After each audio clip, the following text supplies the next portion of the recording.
You got to wait for a gapper. That is fair. Down the right field line. Giambi on his way to third.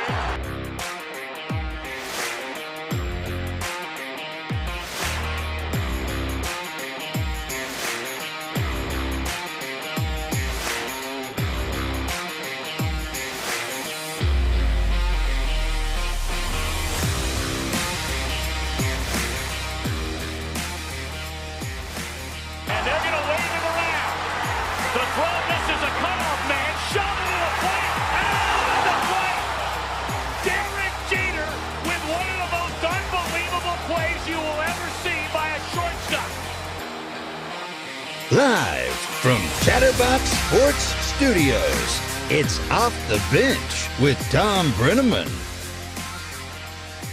Well, good morning, and good morning. Here we are on a Tuesday. It is a beautiful day again here in greater Cincinnati, our Chatterbox Studios in downtown Hamilton, Ohio. This is Off the Bench presented by United Dairy Farmers. If you don't know, we're here every single day, Monday through Friday, 10 a.m. to noon Eastern Time. Please join us, as many of you are right now. We had record numbers yesterday, I understand. So go to YouTube/Chatterbox Sports.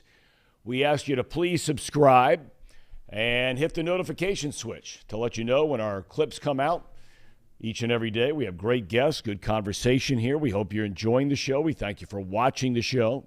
We're on social media. Twitter, Facebook, Instagram at Thom Brennaman TV. That's Thom Brennaman TV. And if you prefer the podcast form, anywhere you get podcasts, Google, Apple, Spotify, whatever it might be, just punch in Off the Bench with Thom Brennaman. Okay, here we go. The Bengals have the day off today and an extra day of healing up this week before Monday night's AFC North clash in Cleveland. Now, Zach Taylor did say yesterday there's a chance, and it's only a chance, that linebacker Logan Wilson could be back from his shoulder injury for the game on Monday. DJ Reader, it appears, is not quite ready to return. And the big news, thankfully, was Trey Hendrickson. What a year he is having after a great year last year, went to his first Pro Bowl. His injury was a stinger. So nothing really, really serious. You get it down the neck, you get it down the shoulder. It can light up on you in a heartbeat, one hit in a game. But apparently he will be ready for Monday night's game. Lots of other news around the NFL. You thought it would be a clunker. Bears in New England last night.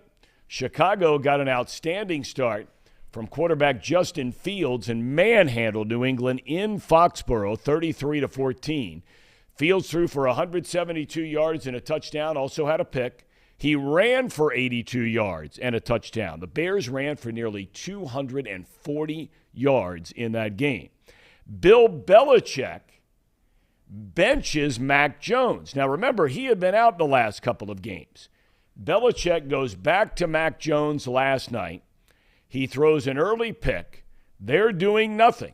Crowds chanting for who else? The backup, Bailey Zappi. So Belichick runs him out there and bang, bang. 2 quick touchdowns. Well, that would be it for Zappi and the Patriots for the night. Zappi struggled the rest of the way, threw a couple of picks in the second half, and Belichick non-committal on who will be the starter looking ahead to next week. The high-flying New York Jets, 5-2 on the year, wasted no time replacing rookie running back Breece Hall. You may remember he had a season-ending knee injury on Sunday, so they swing a deal with Jacksonville to bring in James Robinson. He's rushed for nearly 350 yards this year. It looks like the kid from Clemson, what's his name? Etienne, what's his name? Travis Etienne. He's back healthy and playing well again. So Robinson in the final year of his rookie contract, he now goes to the Jets. I don't know if this is shocking or not. I was really surprised by it. In Indianapolis, did you hear this story? The Colts have benched for the rest of the year veteran quarterback Matt Ryan. Longtime Falcon. They just acquired him in the offseason from Atlanta when they let Carson Wentz go out the door. He threw 2 interceptions in their loss at Tennessee on Sunday. He leads the NFL in interceptions. He suffered a shoulder injury in that game, but that's not why he's being benched. They're going with Sam Ehlinger, the former Texas Longhorn. He will start beginning this week at home against Washington.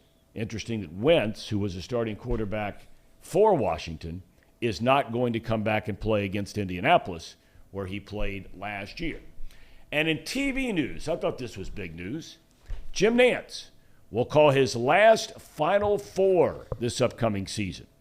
He will continue to call the NFL for CBS, but Nantz is remarried, has young children at home, wants to spend more time at home, and he has called the Final Four, March Madness as we call it, for CBS going all the way back to 1991. You know, it's interesting, fellas, as we welcome in Casey McAllister, Paul Fritchner, we have the Dunts over in the corner, Brandon Saho.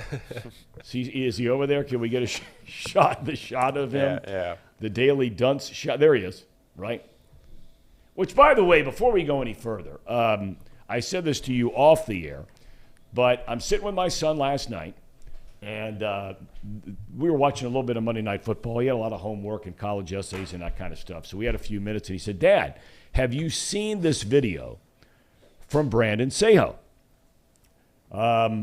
In preparation of his mental health show that is coming up starting on November the 1st, so we're less than a week away from that.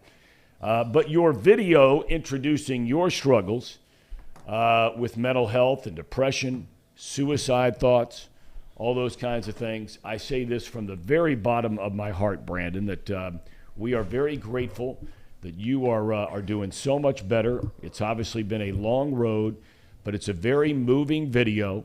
And I know a lot of people probably would like to check it out. Where would they be able to find that? Well, thank you for saying that, Thom. It's called The Mental Game. They can find it on YouTube. That's where so you'll be able to see me and all of our guests on the show. But then any podcast form, just like they find your show. So it's The Mental Game by Brandon Saho. We're launching with Sam Hubbard a week from today on November 1st. We have some great guests. Going to L.A. next week. We'll have Ricky Williams on the show, which will be really fun. Comedian Dane Cook's also going to join us. Plenty of big names. Joe Thomas, like we've talked about earlier with this. So, yeah, get started next week. But thank you for saying that. It means a lot. I just wanted to kind of tell my story and give people some background about why I wanted to start this podcast. Well, we're looking forward to it. And, again, it starts next week, correct? Next week, November 1. Okay. What time? Are you going to be on a regular time every day? Do you know yet? Every week. Every week? Yeah, every week, Tuesday at 8 o'clock. At 8 o'clock p.m. the episode will drop. So you can listen to it at night. Wow, we're moving into nighttime television here on Chatterbox. This is prime time. Wow.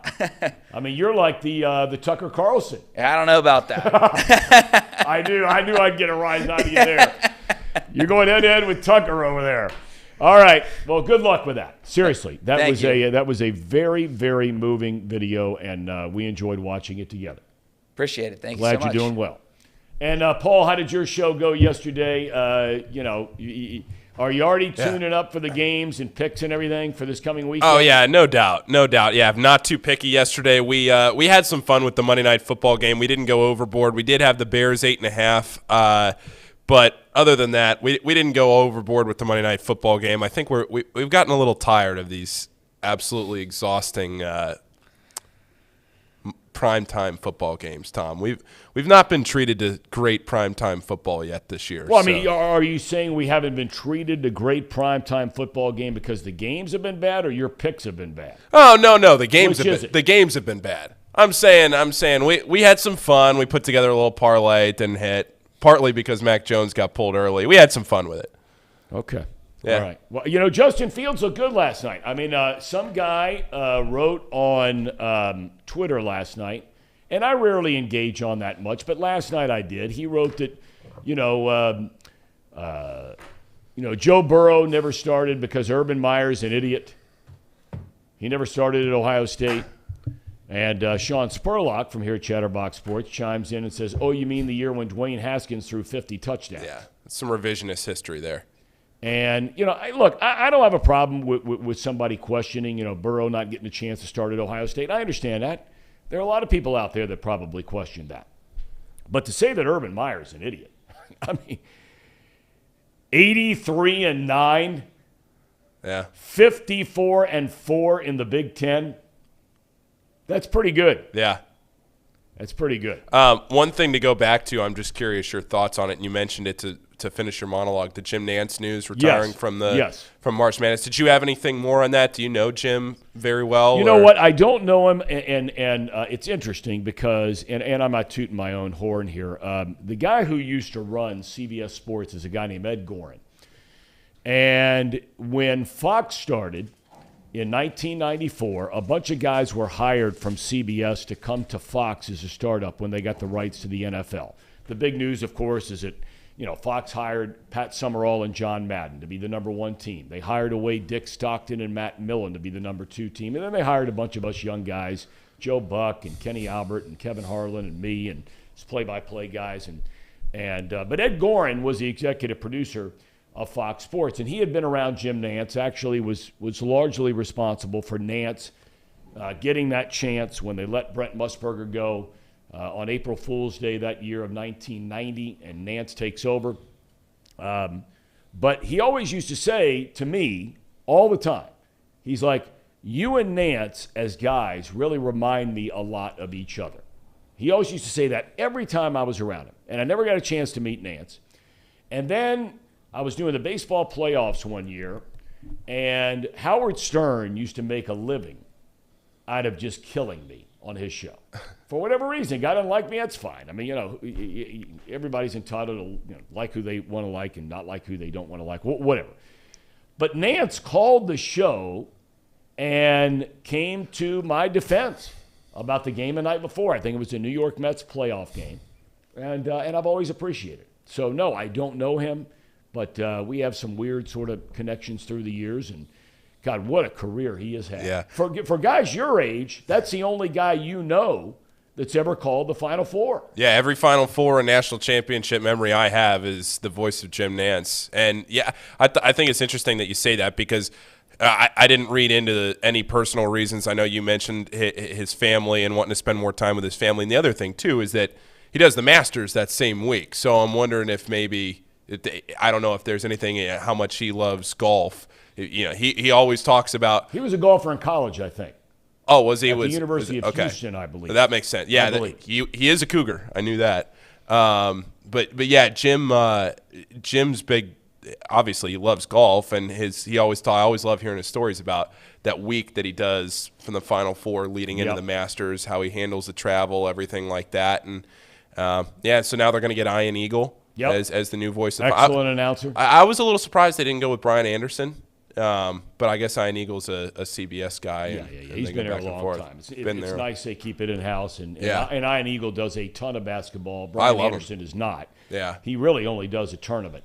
But Ian Eagle, I think, calls all of the New York Knicks. No, the Brooklyn Nets. Brooklyn Nets. Yeah, okay. Mike Breen does the Knicks. Thank you. Yep. AJ wants to know, why isn't Urban Meyer coaching if he's such a great leader, Tom? I mean, come on. Come on, AJ. Come on. I mean, come on.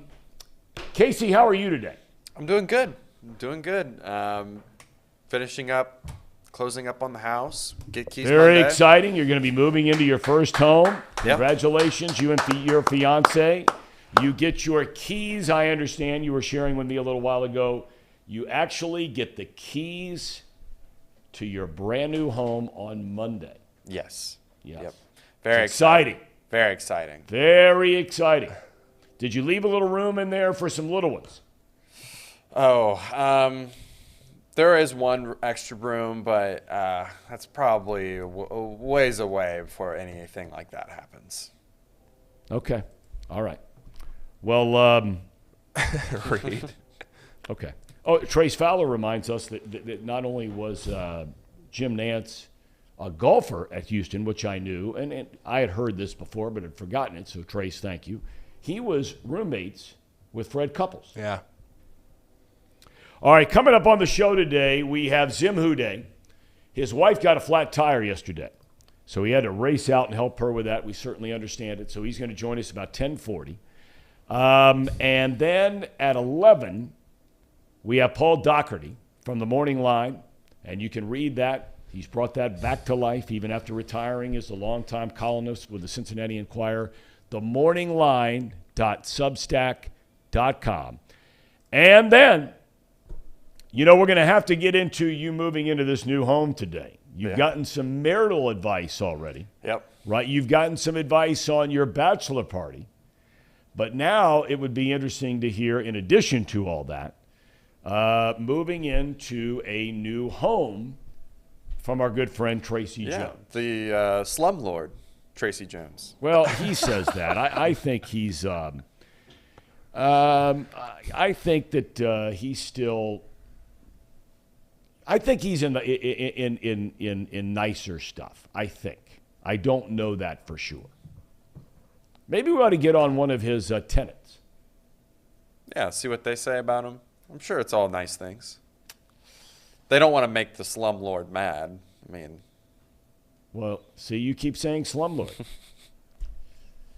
Fellas, I want to continue this conversation we had a little bit yesterday. And I know a lot of you, and you're the guy, Casey, who follows all the metrics on this stuff and the analytics on this stuff. Paul, you do too.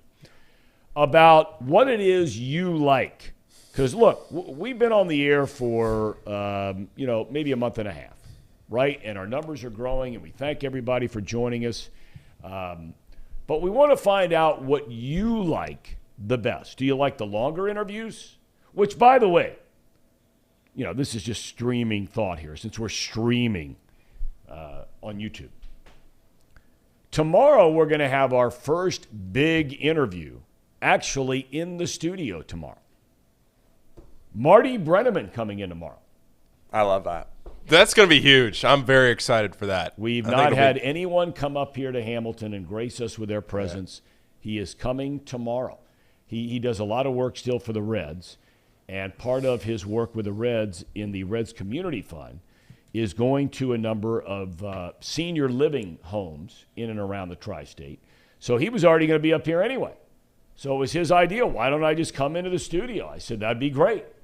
So he's coming in tomorrow. But anyway, back to what it is you like. And Casey, it appears, in some cases, the shorter the better, right?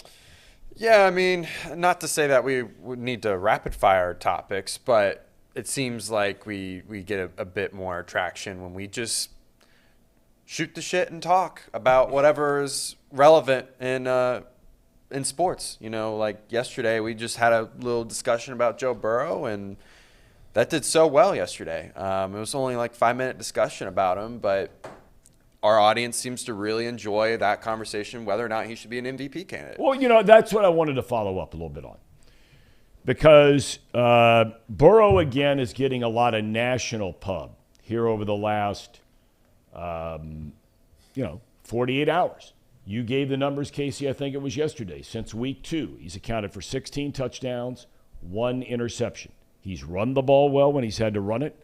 And now all of a sudden, whether it's guys like Colin Cowherd or your good friend, Skip Bayless.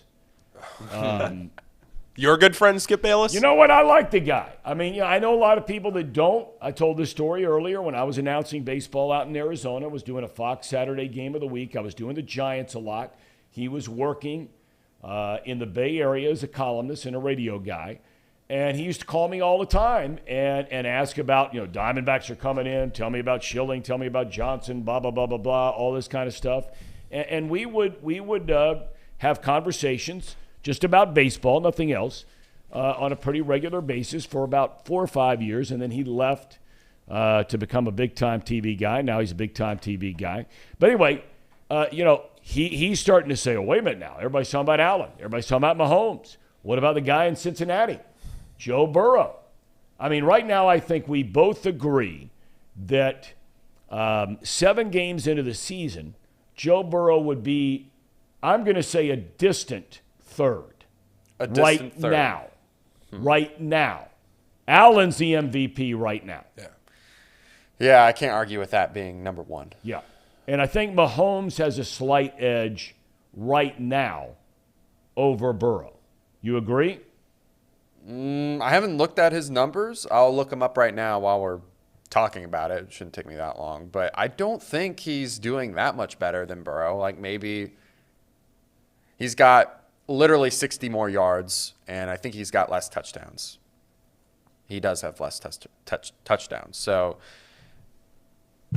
I don't know. What do you? Well, like here's more? the thing about Mahomes. Okay, and I've read a lot about this the last couple of days. Tyreek Hill walks out the door and goes to Kansas City. They bring in some new guys, including Smith-Schuster, guys coming back from injury, or young players, a couple of other veteran players. They kind of got a hodgepodge thing going on there in their running game. There were a lot of moving parts, I think, for Mahomes to try and get used to very early on, and their schedule has been tough early on. A lot tougher than the Bengals schedule, for sure, this year. But right now, it just looks like Mahomes, for the first time, is starting to get some wind in the sails of understanding these players he has around him now. And so Burrow had everybody back. He's got a brand-new offensive line. But he had all the weapons there. Now, Higgins has been in and out, nicked up. We know that. And Burrow is starting to play great these last couple of weeks in particular. But I still think, Paul, I still think Burrow would be behind Allen and Mahomes. And I don't know if Jalen Hurts belongs in this conversation. His team's undefeated. He's a quarterback. I think if they keep up this pace, absolutely. In fact, I would say if Philadelphia keeps doing what they're doing, it might have to be Jalen Hurts. Well, let's flip the question back to you, Thom. Jalen Hurts, Josh Allen, Pat Mahomes, Joe Burrow. Those four names. You're starting a franchise tomorrow. It's the classic. Which one of those four guys are you taking? I'm taking Burrow. Why? I think he has proven that he is a winner at every level. In a very short amount of time, he has taken a franchise on his back. He got hurt. He came back. His first full year, they go to a Super Bowl. Doesn't mean there aren't other guys out there that haven't taken their teams to Super Bowls. We know Mahomes has. Allen has not yet. He might this year. And I just think he's a better all-around player than Jalen Hurts. There are parts of Allen's game I like very, very much. He can run it. He's not proven he can throw it yet in the bad weather. And for me, that's a big thing, man, because you got to win games in January, and it doesn't mean you're playing at SoFi Stadium in the playoffs. Yeah. And Mahomes, I really like Mahomes. But if I had to have any of them, I must say I would take Burrow, and I think a lot of people out there would say you're crazy. Who would you guys take? So I got to recorrect myself. Burrow has 18 touchdowns. Mahomes has 20. So he does have more touchdowns. But I would take Burrow mainly because I think he is better in structure. Mahomes does not seem like, to me, that he functions great in structure. Let me back up for a second. When the play breaks down, Mahomes is amazing, right? Runs outside the pocket, throws deep ball down to Travis Kelce, or makes the deep crosser to and Juju, the sidearm stuff. Yeah. He can spin around in the red zone and just do a little dump off to Clyde Edwards-Helaire. That was like 2 weeks ago, right? Burrow, though, is a machine when things are designed or when structure is there. Like, he just will not fail you at all. Mahomes seems to have a little bit more of a inconsistency when it's in structure. I agree with that. So if I had it my way, which is consistency with the entire team, I think I'd rather have Burrow in that situation than I would Mahomes. But I won't deny he's definitely got a better arm. He's definitely got the better physique, Mahomes. So, well, Andrew chimes in. It has to be Allen. He says, love Burrow, but Allen does things Burrow can't even dream of doing.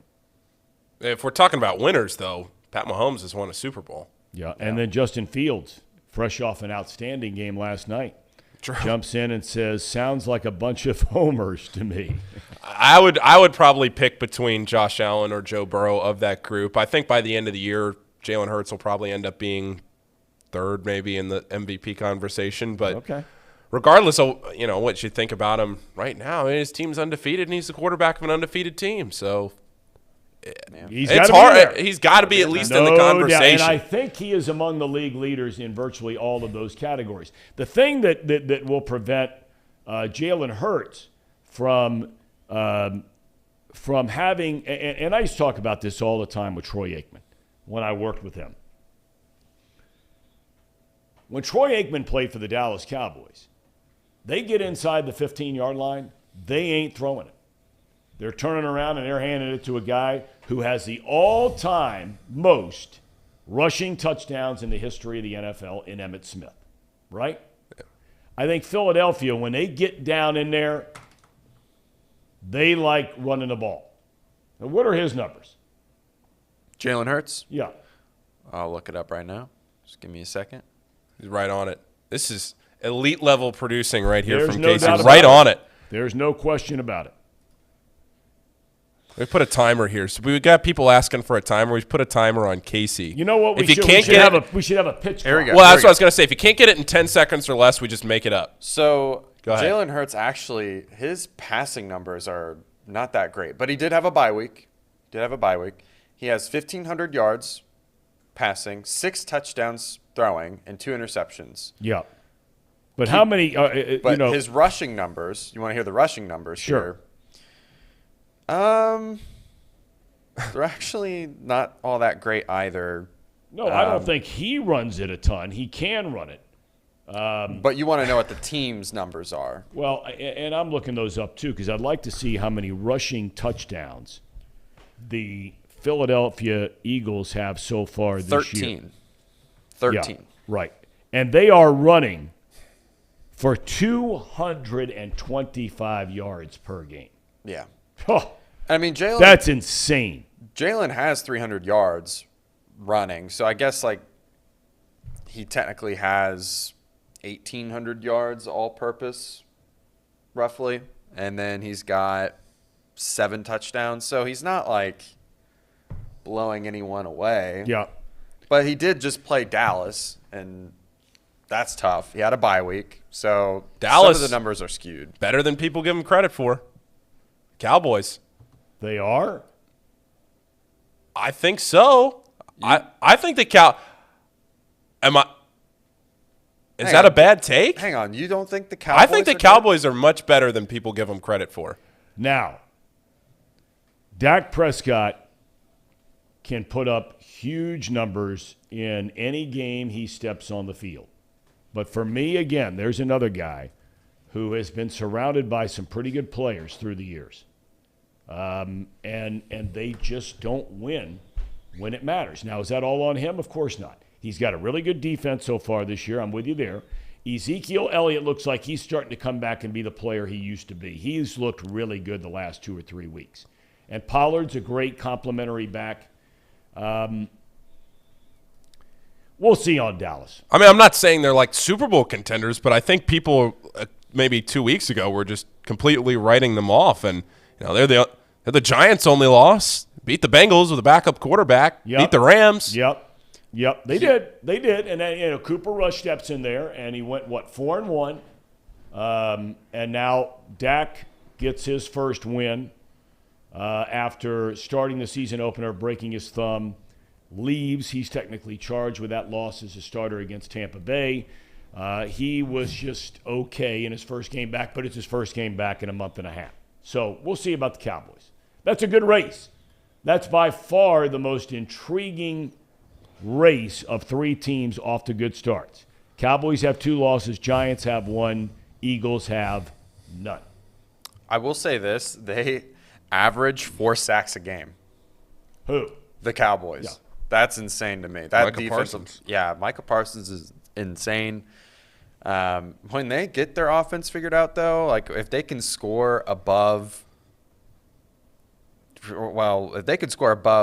20 points, apparently they win. Because if they can hold opponents to 17, 10, 10, 16 Their points. defense like is that, good. Their defense is good. Defense is good. It is good.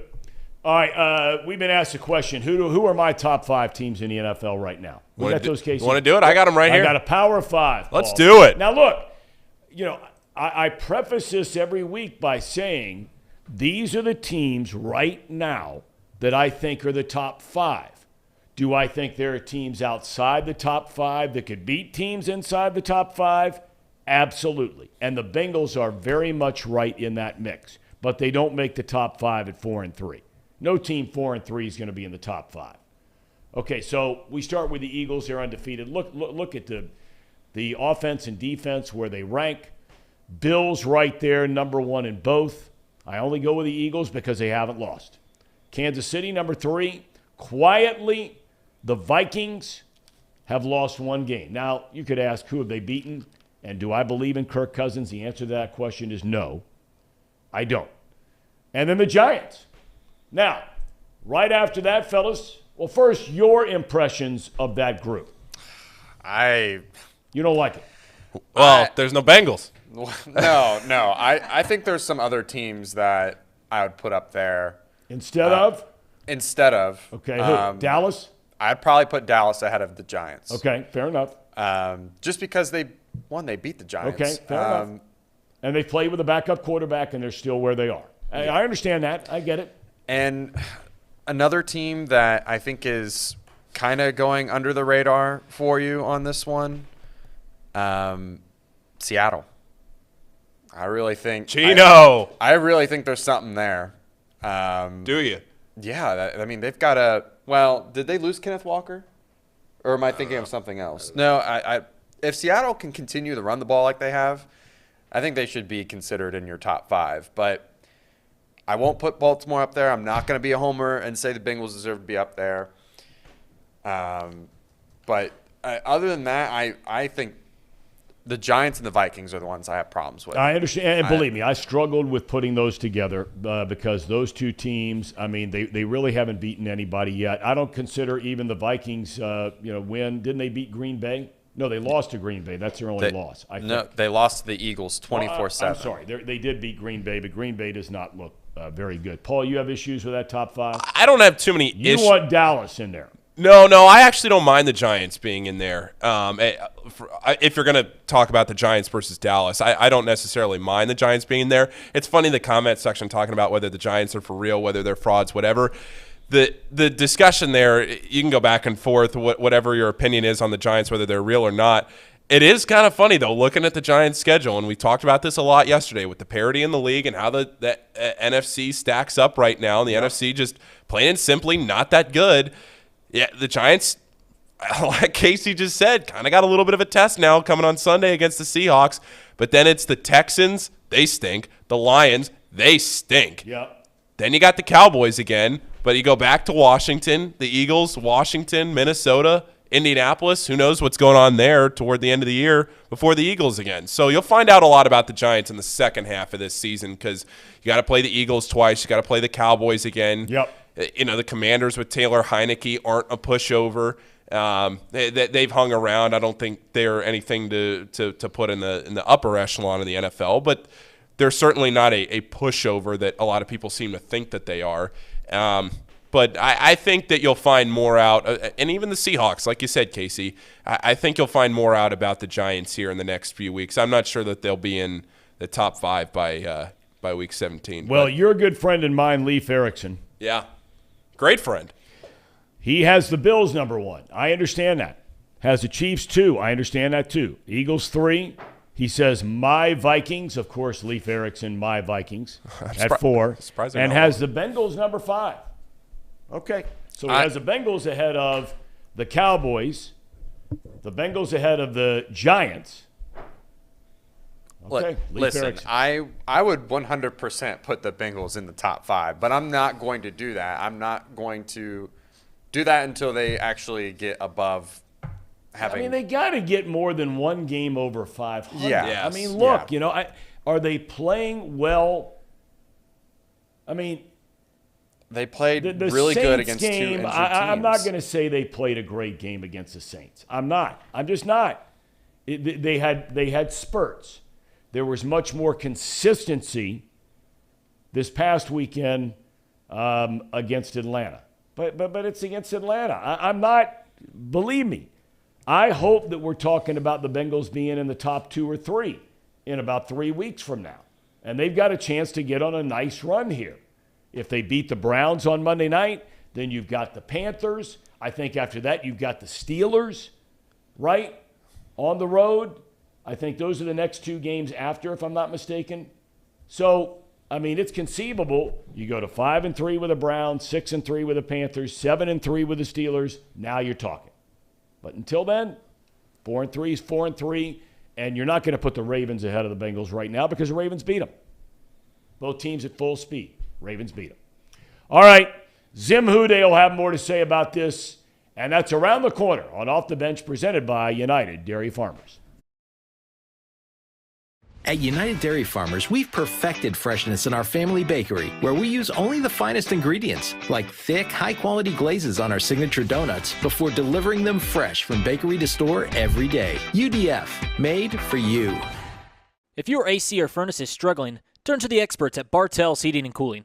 Their certified technicians get the job done right the first time, and if you need a new unit, Bartell's will give you upfront pricing with no hidden fees.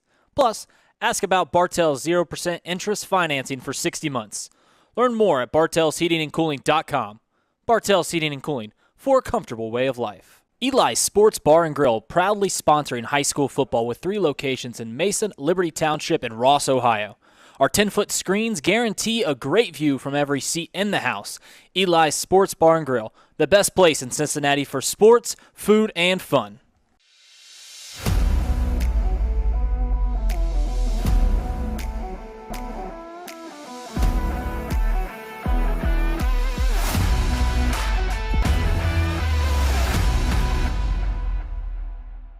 Where can you turn when you're in pain? Turn where more high school, college, and pro athletes turn. Where your neighbors and weekend warriors turn. Turn to Beacon Orthopedics and Sports Medicine and get superior care on your schedule. That's the Beacon difference.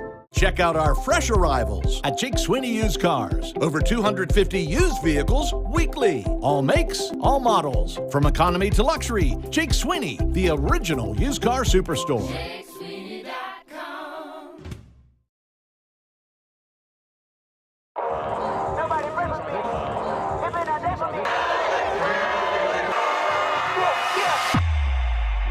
The time is now. Football season is back here in the Queen City, and week 1, St. X versus Lakota West.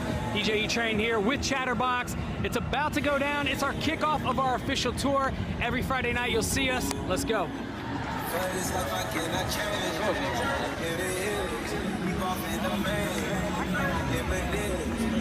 Here's our 3, 1, 2, 3. Let's go.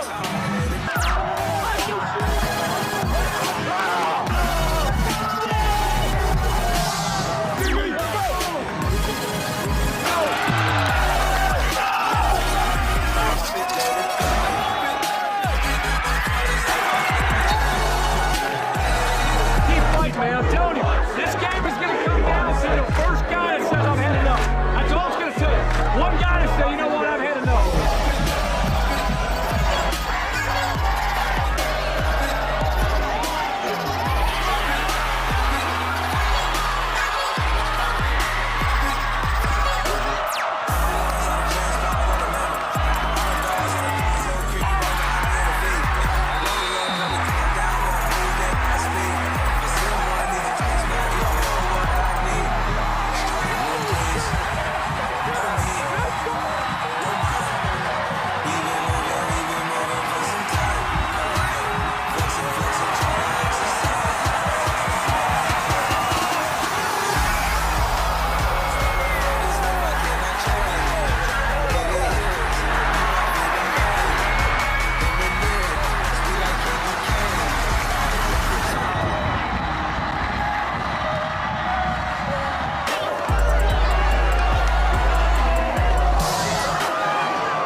my first one. I mean, I couldn't have asked for a better first one because Coda West struggling a lot throughout the first half and beginning of second half, and then big time. It's a party. It's a party. It's a party.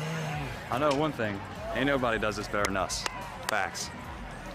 Yeah, this atmosphere was insane. Show was on point. Everybody had a great time for the first one, too, bringing people together. Big shout out to everybody tonight that worked hard from Chatterbox and everywhere else to put on a great show. This dude's legit. And he's sweating, so you know he's legit.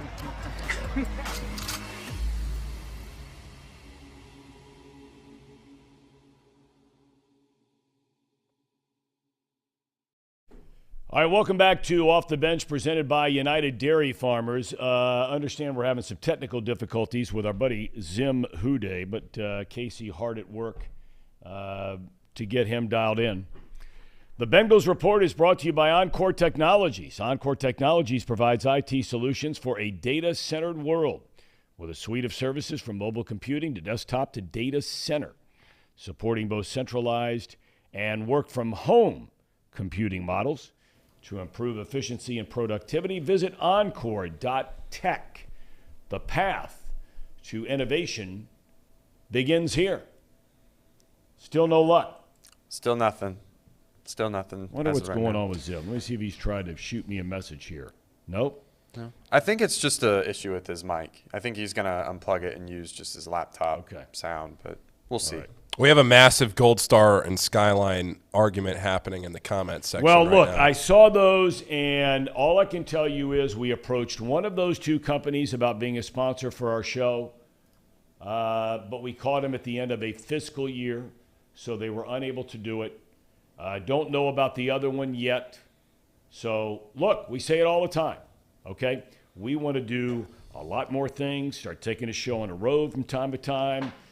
We'll see where it all ends up. We're just getting this thing warmed up. If you would like to be a part of it as a sponsor, we'd love to talk to you. We thank, Encore Technologies. Of course, we thank United Dairy Farmers and so many others who have jumped on board here. Penn Station, JakeSweeney.com, all kinds of different sponsors, and we'd love to have you if you'd like to be a part of the show. Yeah, and going back to what you were saying earlier, Tom, while we have a second here before Zim jumps in, just looking at the comment section, we've had a ton of comments today, and something that you asked for and we talked about yesterday on the show, what people like, what people enjoy. Casey and I over here working on producing some of these segments, some of these things, some of these topics that we talk about, the graphics that we put up, all those things. We've gotten a lot of comments. We like being interactive with everybody. I keep the YouTube chat right here in front of me. I'm seeing everything that everybody's talking about throughout the whole show. Casey has it over here. Tom, I know you have it up there. So we try to be as interactive as we can. If there's anything you guys want to hear more of or you want us to talk about, like yesterday we were a little less on the interviews. We spent more time talking inside the studio more. We just like to know now that, like you said, Tom, that we're a month and a half into this. That's exactly right. That's exactly right. And so we want to know what you guys are thinking. Is Zim ready? No. We're still figuring it out. Oh, what do you want to talk about, Tom? As much stuff as Zim does, as much stuff as he does. I don't know if it's – I mean, like I think he knows what he's doing. I think it's just our software doesn't recognize his microphone or something like that. I don't know. I sent on him his phone? No, this is on his laptop. Okay. Well, he is a woodsy man, as we have talked about. He's out there. Maybe his phone. Maybe he dropped it in the koi pond. In the burrow baby pond, just outside of Washington D.C. Have you guys ever watched his stream during a game? I have not, no. I've seen clips of it before, and I find it absolutely hilarious. Well, my son tells me that it's off the charts. Andrew asking for a fan call-in segment. That is actually something that we had talked about and that we were working on the software and the technology for. Casey, I don't know if you had any update on that, but that is something that we have talked about and thought about. Yeah, we're working on it. We're working very hard to get phone calls into the show. Casey won't sleep until he figures this out. We'll put a live stream camera on Casey in the studio. He will not go to bed in his new house until he figures out how to take calls.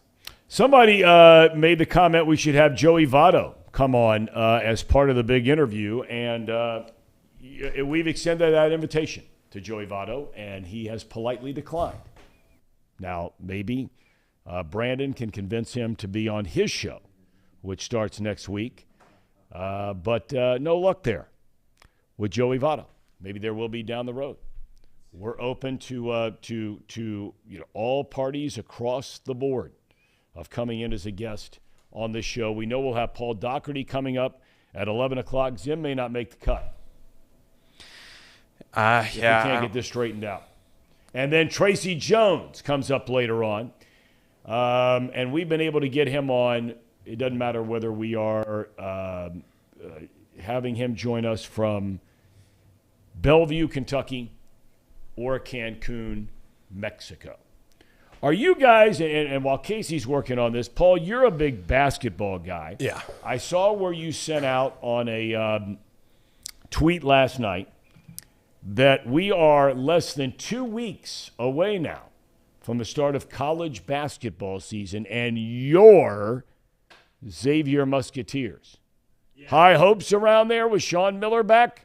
Yeah, I think things are at least. There we go. I think we got Zim on. I think we have less than 2 weeks, Tom, to get all into college basketball. I think for now we're gonna kick it over to Zim Houday if he can hear us. All right, is he there? Our buddy Zim. He's here. Zim, what's happening? There he is. What is happening? Look at that big league sweatshirt there. Is that borderline sacrilegious, Zim? You're a spiritual man. Is that borderline sacrilegious there, 316, Burrow there? My mom asked me the same thing, but I just said, Mom, I just been going across the country preaching the gospel that is Joseph Lee Burrow. I can't stop it. Once you start talking Burrow, it becomes a part of your life. It's a religion. Tom, you got to join. We need more people. I don't know, Zim. If your mom is asking about it, does she live near you? Is she there in Greater D.C.? No, she actually lives in North Carolina. I need to go visit her, though. She's been wondering, what have you been up to, Zim? Well, she knows what you've been up to. You've been going to New Orleans and dancing, and you've been in Cincinnati and hanging out in skyboxes and all that. I mean, you're not hard to find, Zim. You know what I mean? Well, I guess as a parent, like sometimes she calls and then, I get, I'm never too busy for my mom, but, she'll message me sometimes and I don't get right back to her. So I think she wonders about me. She knows I'm a little cuckoo. So she's probably just wondering, like, is he okay? She's got to be borderline wondering if you're too busy for her, Zim, if you haven't gone to see her in a while. But we'll leave that for another time. You predicted on this show last week that you were not worried in the least bit about the Atlanta Falcons. And, Zim, I want to hear your thoughts about the Bengalis' rout of Atlanta on Sunday. The stage is yours, my man. How do you break it down? It's the best wide receivers in the nation. It's Tyler Boyd, it's T. Higgins, and it's Jamar Chase. It's three guys that could have went for 100 yards. It's exactly what it should look like. I think so many times Bengals fans get out here and they like, oh, man, well, I just want to see it for a couple of – do you think that these other teams aren't fearful of you? These teams are way more fearful of the Bengals than we are of them. And I don't get how people don't understand that. All of these teams, especially like a team like the Falcons, you're looking at a pedestrian quarterback. You're looking at a team that primarily what it came into is the number one rushing attack, like DVOA standards coming into that football game. We left that field. They only ran for 106 yards when they've been running for like 160 on everybody. The second half of that football game was a clinic on run defense. The first half of the football game had some really good moments too, but the Bengals are the scariest team in the National Football League with the lead. Like, I'm talking Pat Mahomes. I'm talking Bills. I done seen the Bills not do what they were supposed to do against the Dolphins. You know how Joe Burrow comes back in all of these games when you're down 14 points or 17 points or whatever the hell you were in the Steelers? He comes right back, and he ties it up with a go-ahead field goal. Cowboys game, down 10 points. He comes right back. There's never not a situation that Joe Burrow doesn't come back. And I need everybody to get on board with the fact that when you have number 9, you're not out of it, right? But step 2 is this. Bengals with the lead, show me a hole, because I can show you a million holes on the Chiefs, the Bills, or whoever you think that you like. The Bengals are the scariest team in the National Football League with a lead, because when they get a lead, it's not a team that says that I have to throw the football just to stay in front. It's a team that says that I'm going to exploit you in every single way if you open it up for me. You think the Bills are running the football with a lead? Nope. They have to keep on throwing to stay afloat. You think the Chiefs are running the football with a lead? Nope. That's why the Bengals are so scary. The second half of that football game, Joe Mixon closes it out like closers should. And let me show you how gracious I am. I could have blew the doors off of them. I could have gave you a college football score. I know you guys like college football. I could have 40'd you up. I could have 50'd you up. I could have broke Norm Brockwell or whoever the heck that dude's name is. I could have broke every record. But I'm so gracious, I said the last 9 minutes of this game, I'm just going to run the football, go 97 yards down the field, and when I get to the 4-yard line, I'm going to kneel it out. I could have 40'd you up. I could have 40'd up the Dolphins. Y'all not paying attention. The Bengals are the scariest team in the NFL when the – Wait a minute. Who are you saying y'all aren't paying attention? Who are you I heard you before to? I came on. Tom, before I came on here, you said you weren't impressed with the Saints. You know the only thing that the Saints did to stop the Bengals in that game is limit the possessions of Joe Burrow in the first half of that football game. Anytime that he had the football game, he was cooking. He was 31 for 36. He was unstoppable. Look, Zim. You know me well enough now, even though you and I are just starting to get really tight. And this is going to be a relationship that's going to be long and flourishing and flowering and all those kind of things. Kind of like having a best buddy through the internet. But look, I know all the numbers were great against the Saints, okay, for Burrow. Passing yards, I get it.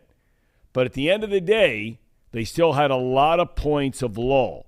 They couldn't have run it up on the Saints, like you accurately point out, against both the Dolphins and last Sunday against Atlanta. But I did say, last week now, Higgins is healthier. Offensive line's playing better. They're mixing in Mixon as a receiver and as a runner. Last week, that without a doubt is the team we expected to see on offense from the start of the season and have not seen it consistently. Now, Monday night. First of all, are you going to Cleveland, Ohio for the game, yay or nay? I am not going to the game. I'm now starting to get more energy, and I'm like, dang, I should go to the game, but I can't. I got some trick-or-treat obligations. Oh, man, that's right. Are you dressing up with your little man? Are you dressing up? Yeah, halfway. Not full costume. I'm going to give him a little bit, though. He's got his costume. He wore it to bed the other night. He's excited about it, so. What's his costume? Are you familiar with anime? It's an anime cartoon called Naruto, and he's got like a Naruto costume. Okay. It's kind of like Dragon Ball Z or something. Okay, well, my kids are a little older now, so we're kind of out of that stage. But I mean, that's always great. A guy like you, Zim, you don't strike me, Zim, and I know a lot of people in this world, and most of them bore me to death. The people who say I'm only halfway in. You don't strike me as a halfway in guy, and I'm disappointed to hear that you are halfway in, whatever the hell that means, of dressing up on Halloween. What does that mean? I just can't. I didn't have that. You got to fill your costume. You got to be able to come into it and say, this is what I want to be for this year. And I just did it like as a kind of like a solidarity thing. I'm like, yeah, I'm going to wear a mask or I'm going to do something. I just couldn't really find the character I was looking for. Now, for Monday night, I have instructed the guys on the team, and I'm gonna give you a hint. I think they might do it. I told Joe and them that they should come out all en masse. They should go halfway, with their normal, normal everyday drip, wearing their clothes, what they wear. But I think that the Migos, that's what we call the trio. I think they should come out in Leatherface, Jason, Freddie, and then Joe Burrow or whatever. And I got the return message. They told me Squid Games. I don't know if you're familiar with Squid Games on Netflix. No.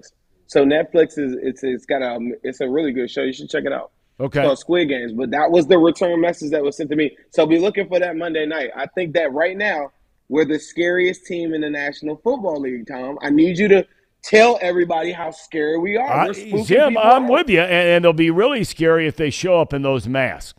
But this is a desperate Cleveland Browns team. They have 4 of their losses by a combined 11 points. We had Brian Billick on with us yesterday. He filled in for somebody who was gone over the weekend on the Ravens radio network, and he broadcast that game between the Ravens and the Browns, and he thinks the Browns have a good team. I'll ask you the same question as last week. Joe Burrow's never beaten the Cleveland Browns. Are you worried about the Cleveland Browns Monday night? Nope, I'm not. I don't think that it's a blowout in the fashion of the Falcons game. You remember early in the season, I wasn't proclaiming blowout. So anybody that's new to watching this, I'm looking at matchups. Look at their starting guard, Teller is now out, who is a big part of what they do. Their starting tight end, who I have on my fantasy football team, Njoku, who they'll heavily rely on, is out. They'll also have Denzel Ward, who is in concussion protocol, who is having the worst season of his career. He may be in. He may be out. We don't care. Their linebacking core was never good, and they probably had the worst interior defensive line in football. So you want to put that against the hottest team in football? I'm going to beat them by at least 10 points. Okay. All right. You okay? I'm really surprised you're not a little worried about Cleveland. I think they're desperate. I think they've got a decent team. We know they can run the ball. I'm with you on the injuries. They have some serious injuries going on that team from the game the other day. But I look at, Zim, teams that have given the Bengals problems last year, and I'm the first to jump on board to say this offensive line is really starting to play well. And I think Collins is really playing much, much better, and I think people need to get off his case a little bit. I think he's played pretty doggone well. But look, they got Clowney and they got Garrett, and both of them are playing. These guys get after the quarterback, and as we've seen this year, teams that get after the quarterback have given the Bengals problems. I understand that. I just think that this new resurgence of the Bengals offense, early in the game, they're going to get the ball out so quick that they're going to be – them dudes by the second quarter going to be putting their hands up trying to bat passes. I don't think that they're going to come full steam at the Bengals like in the manner that they want to. The whole game is predicated against what they want to. They want to run the football, but they need a lead to run the football. I'm going to make Jacoby Brisket – we call him Brisket online – because we got a pot of stew that we're ready to cook up. So Brisket, we can cook him, but the way is to get a lead on him. Give him a 10-point, get up 10 points on him at any point in this game. It's a wrap. One guy you didn't name, I think Nick Chubb arguably is probably the best running back in the National Football League. Well, I think he's second. I think the guy with the Giants is the best. I love Saquon. I do. Yeah, but I'm with you on Chubb.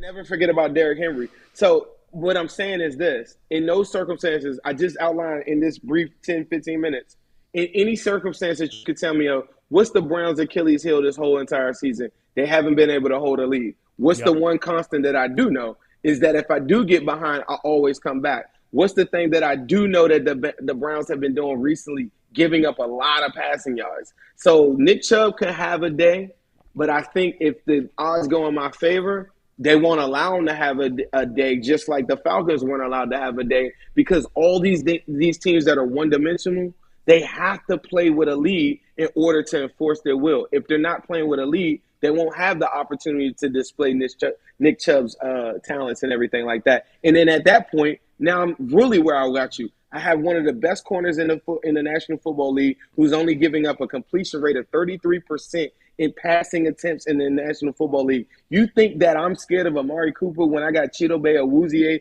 who only allowed 1 catch for 8 yards this past week, 1 catch for 9 yards the previous week, and 1 catch before that for 8 yards against Mark Andrews? This guy's on fire just like anybody else. I'm telling you, these teams do not want to play the Bengals.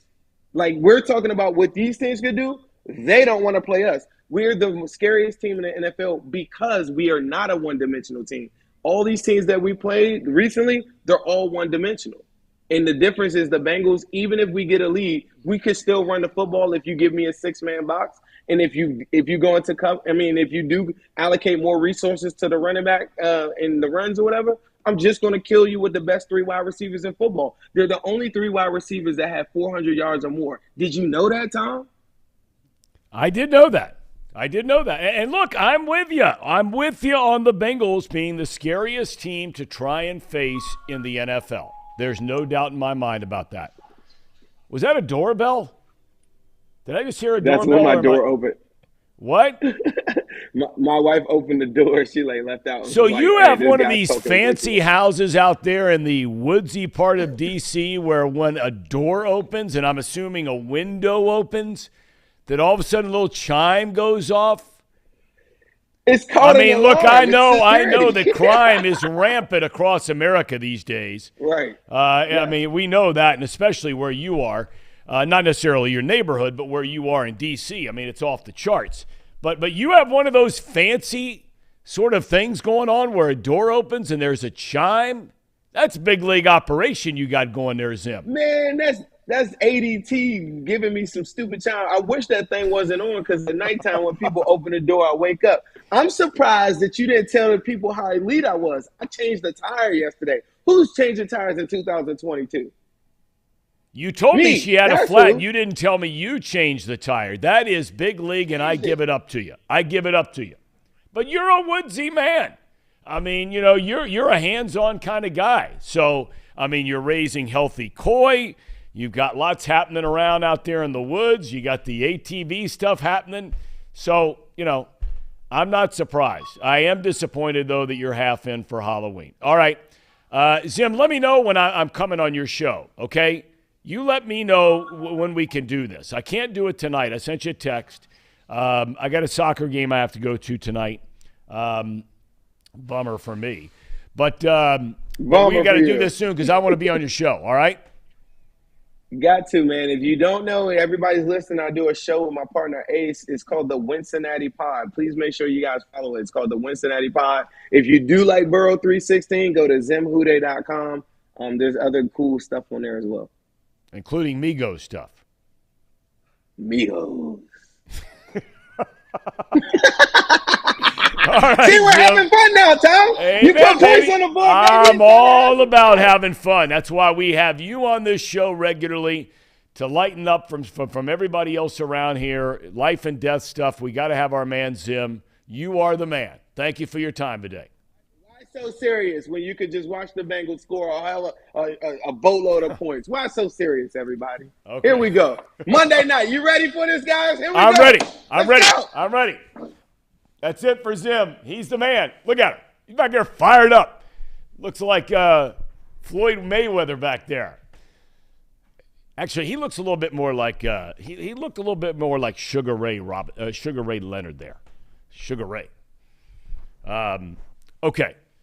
Is Doc here with the shed, or we got a minute or two with him? He's here. He's here. All right. We go right from Zim Hude. Doc, do you know who Zim Hude is? Did you know about him before this show? Freaking idea. Dude, I'm telling you. You're a guy that likes to laugh. You're also a guy that likes to learn a little bit. I have to say, my son was watching this guy streaming while watching Bengals games, and he became this, I guess they call him in this day and age, I'm not familiar with it, but I think the term is a social media influencer.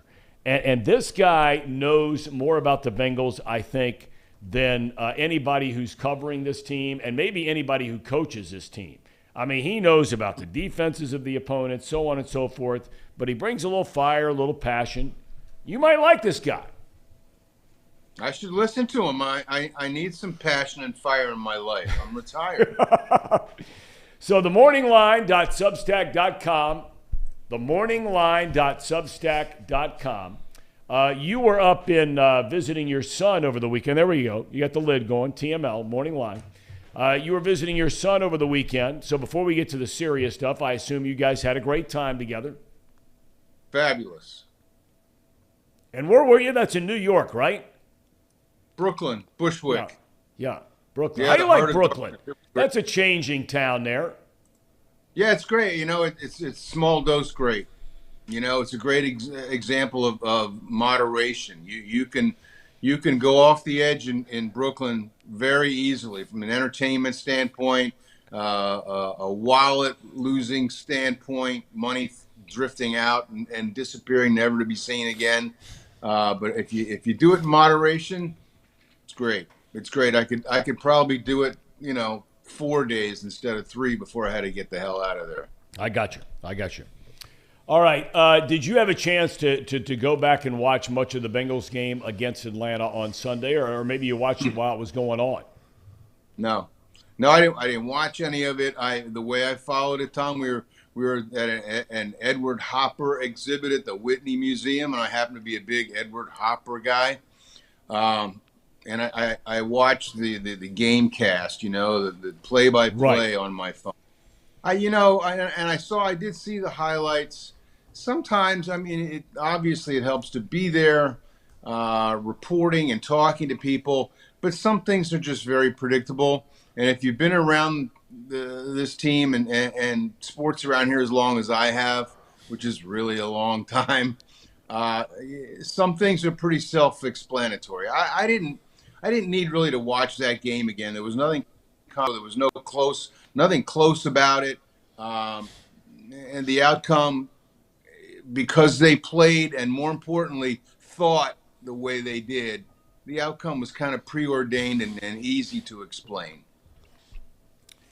Their offense, Doc, and you said you didn't watch it. Their offense for the first time all year long, it looked like the offense everybody envisioned when the year began. You get Chase 2 touchdowns over 100 yards. Boyd, his best day in the NFL, had a touchdown over 100 yards. Higgins was ribbed by his teammates for running out of bounds. He had 93 yards, would have had over 100 and he not run out of bounds. Mixon, almost a total of 100 yards through the air and on the ground. Do you think this is, based on what we talked about with New Orleans, and as you point out, Chase broke a tackle or two, goes 60 yards for a touchdown, makes the numbers look good. They won the game in New Orleans, although very inconsistent. Do you think that this could be the start, finally, of what we all thought we would see at the beginning? I'd like to say, yeah, for sure, but it's the NFL. The Monday night game in Cleveland's a perfect setup. They could lose that game and nobody in the NFL would bat an eye. That said, though, the larger point here, I think, Tom, is one we've been making on this show for a couple of weeks. They should do the dictating. They should be the one saying, this is how it's going to go. I said this. It's about attitude as much as execution with these guys. They have so many playmakers. That is such a good offense. I never want to hear again that, they had to cover 2 and they played that deep shell and we just couldn't throw over top and we got to take what they give us. No, you don't. No. The talent on this team, with Joe Burrow grooving the way he did on Sunday, they dictate. Not just occasionally when the defense they're playing isn't that great, all the time. I don't hear, and I think we said this last week, I never hear Patrick Mahomes saying, well, they took Travis Kelce away. No, they didn't. You throw the ball to Travis Kelce. You throw the ball to Jamar Chase, who is unguardable. You don't wait for them to change defenses to decide that you're going to be aggressive. I thought the key to the game and the key to the rest of the season is Zach Taylor saying, we're going to take what we want. And I don't think that's necessarily unrealistic. I think they are good enough, if they stay healthy and this line keeps improving, which it has, they can do that. And as long as they do that, they're going to be in every game they play. I want to shift gears for a second did you have a chance, or did you even care? If you didn't care, I totally understand, Did you watch any of the New England game last night? I watched a little of it. Okay, all right. I like to watch New England when they're losing because I love watching Belichick's face and him dropping F-bombs that you can lip read from, Cincinnati. I love it when Bill has a little pain. So I watched it for that reason, but I watched some of it. Okay, well, in a nutshell, for those that don't know, Mac Jones was a starter at the beginning of the year. He gets hurt. This Bailey Zappi, who was at this tiny little school down in Texas, and then he plays 1 year at Western Kentucky where he breaks all these records. They bring him in. He takes over. They go 2-0. So everybody's thinking, here's the next Tom Brady. Belichick goes back to Jones last night. Jones starts the game, and from the very first series where they're forced to punt, you can hear the crowd chanting for Zappi. So after Jones throws an interception, here comes Zappi. Throws 2 quick touchdown passes and then didn't do anything the rest of the game. Belichick hasn't decided who's going to start next week. What I'm ultimately getting at in a very long-winded way is, has your opinion of the whole marriage, which there'll never be another one again in the history of football, when you just look at pure numbers, wins, total wins, Super Bowls, playoff wins, of head coach and quarterback together, Belichick, Brady. As time has gone on, has one of those guys or neither of those guys gained more respect for you since they've been apart, or has your opinion of both dropped since they've been apart? No, the endless debate. I'll answer it this way: the endless debate is, will one without the other? Who will do better? I never liked that debate because I've never thought a manager or a coach what was more important to a team than a great player. Whether it's baseball, football, basketball, I don't care. I think that's been proven over time. Joe Torre became a great manager when he got Mariano Rivera, not vice versa. In that respect, I think that Brady has outshone Belichick, but I thought that going in. I mean, think about it. If you're a fan of a football team, would you rather have a great coach or Tom Brady? I'm taking Tom Brady every time. He's the guy on the field. He's the guy doing the playing, and you can use the reverse. You talk about David Bell. He's a terrible manager. I don't know that he's a terrible manager. He's had terrible teams, a terrible bullpen this year. You need players. Brady has always been my pick. If I had to choose one or the other to start a team, it'd be Tom Brady all day long. Has your opinion of Belichick diminished without Brady around? No, he's a great coach. I think he's doing things pretty much the same way. He just doesn't have Tom Brady. And Brady helped him not only on the field, obviously, but off. Tom Brady was the hardest working guy in that locker room. And when your superstar is your hardest working guy and the first guy in every day, as they said, to watch the film, and your job's a hell of a lot easier. I think Belichick made Brady better. I think Brady made Belichick great. When you look at the Tom Brady situation now, and I have maintained all along that since all of these stories started about what's going on in his marriage, and I come from a home where the mom and dad were divorced, and it was an ugly divorce, and I have very deep-rooted feelings about families that have to go through a divorce, especially with young kids. And clearly there's something going on there with Brady. He doesn't appear to be the same guy. I don't think we should expect him to be the same guy when you've got these kinds of things going. But it got me thinking driving in today to ask you about this. And look, you're not Tom Brady. I'm not Tom Brady. You wonder if him coming back this year, and this I'm not going to get into this and how it affects his marriage because nobody knows the answer to this. But you almost wonder if him coming back this year, and now everything that's going on around him, if there's a part of him that wishes that he didn't do it, because there's no way he's going to walk away from it in the middle of it. That's not going to happen. No, I there may be some buyer's remorse. Like you said, we have no way of knowing. The only things we know we can see, and that is his line's not very good. He's more skittish than ever. He's throwing balls quicker than ever because he's never liked to get hit. I mean, not that any quarterback goes out there and says, "Hey, I want to get hit today." But Tom Brady was particularly averse to getting hit, and you could beat the Patriots if you were able to get to Brady enough and make him a little not gun shy, but throw the ball too quickly, which is what he's doing a lot of now. But I think, sure, I mean, you're not human if you don't let something like that affect you on the field. I don't think. Although some would say, well, I go to the field to get away from that. That's the only peace I have is when I'm actually in the arena. I understand that too. But I think with him, I don't think it's pure coincidence. And I'm not like Dr. Ruth or anything sitting there telling everybody to live their lives. But I think it's more, Tom, a function of the team not being very good or as good as it's been, his receivers being hurt, and Brady at age 45 just not wanting to get hit at all. And that's caused him to make some decisions that he might not have made in the past.